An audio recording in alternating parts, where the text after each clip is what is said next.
দেখো বারোভূতের ভেতরে যে মন্দিরটা, যেই মন্দিরটা অ্যাকচুয়ালি বারোভূতের মেলা বলে আমরা সবাই জানি বা পরিচিত, সেই মন্দিরটায় এতদিন পরে আমরা আজকে এসেছি একটু দর্শন করতে। তো দর্শন দেখো,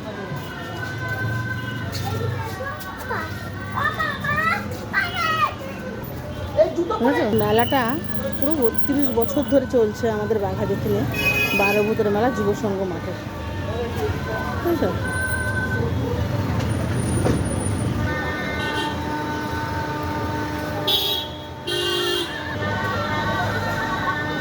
এবারে দেখো এই যে আমাদের বারোভূতের যে ন্যাংটা সাধুগুলো আসে না, সেই সাধুদের জন্য আলাদা করে জায়গা বসানো হয়েছে।